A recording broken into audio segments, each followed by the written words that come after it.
Hoy Mars, mabuti ka pa. Paupo-upo ka lang, pasukli-sukli ka lang sa customer mo. Pera na kaagad, ang dali-dali lang ng trabaho.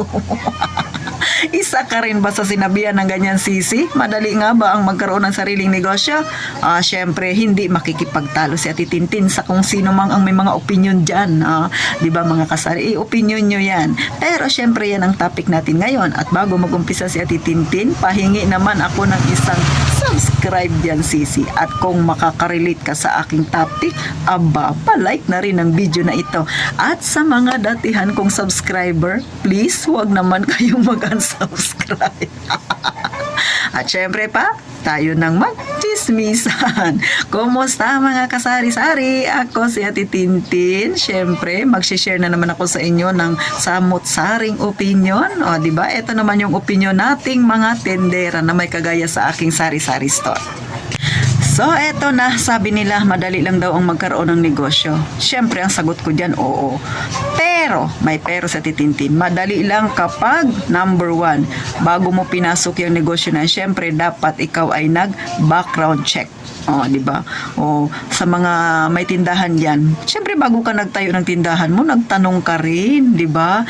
Ito bang papasukin kong negosyo ay maganda kaya? Ano ba ang magandang itinda? Ito ba ay papatok sa aming barangay? Di ba? May mga ganyan naman talaga. Alangan naman bigla kang lang nagtayo dyan ng tindahan sa inyo nang hindi ka nagpaplano. Siyempre, nagplano ka rin. Kaya ibig sabihin, kailangan may kaunti ka rin kaalaman. Nagpa-background check ka sa kung ano ang negosyong gusto mo. Tama ba ako, Sisi? Number 2, syempre, bago mo pinasok ang ganyang klase ng negosyo, syempre pa nag-research ka. Hindi man pwede na nagtayo ka ng negosyo nang wala kang kaalam-alam. Pumunta ka sa gera nang wala kang dalang sarili mong panglaban. Di ba mga kasari? Alangan naman magtayo ka dyan ng negosyo tapos nagpalugi-lugi ka lang dyan. Sino bang gustong magkaroon ng negosyo tapos sa isang linggo pa lang lugi na? So syempre, lahat tayo na nagtayo ng negosyo, gusto natin kumita.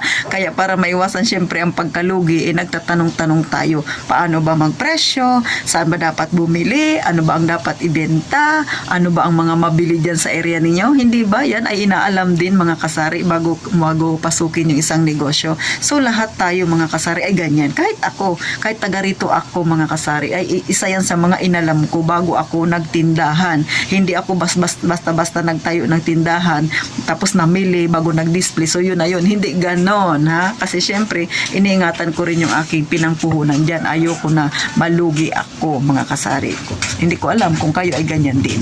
So number 3, madali lang magkaroon ng negosyo kung talagang yan ang gusto mo, yan ang hilig mo, may skills ka dyan. Example, alangan naman magtayo ka ng karinderya na hindi ka naman marunong magluto, wala kang kaalam-alam sa pagluluto, sinong bibili sa'yo, nagpataka ka na magluto. Ganon din sa ating negosyo na sari-sari store. Kailangan hilig mo yan. Bakit? Ang sari-sari store ay masalimuot din. Siyempre, aalamin mo kung saan ba maganda bumili ng mga paninda na mura. Aalamin mo siyempre yung mga binibili dyan sa inyo, yung hilig ni customer, di ba? Lalo na yung ripak-ripak na yan. Kailangan, pati yan inaalam mo, di ba mga kasari? Ano pa ba yung mga pwedeng idagdag sa yung tindahan? So, ganon siya kasalimuot na magkaroon ng sari-sari store. Kaya hindi nila pwedeng sabihin na madali lang yung ginagawa mo. Oo, madali lang yung nakikita nila na madali, yun lang yun. Pero yung paghihirap natin bilang nagkaroon ng sariling may negosyo, hindi nila nakikita yun yung struggle natin bago natin na itayo yung ating negosyo. Ang nakita na lang nila kung paano i-manage. Kaya nasasabi nila na madali lang talaga ang magkaroon ng negosyo. Pero alam nyo mga kasari, sa tatlong yan na nasabi ko, higit sa naging ugali nating mga may, lahat yan maliban diyan sa tatlo na yan, meron pa tayong ugali na kaya din lumago yung ating negosyo. Syempre, kailangan mo rin ng sipag at tiyaga. Hindi lang yung nag-research ka, nag-background check ka, hilig mo yan. Maliban pa doon, syempre, pag mayroon ka ng negosyo, kailangan mo rin maging masipag at matyaga. Yung mga nagmamarites sa atin na madali lang magkaroon ng negosyo, kasi ngayon nakikita nila yung ginhawa na narating natin. Yung nakikita nila na nakaupo na lang tayo sa tindahan.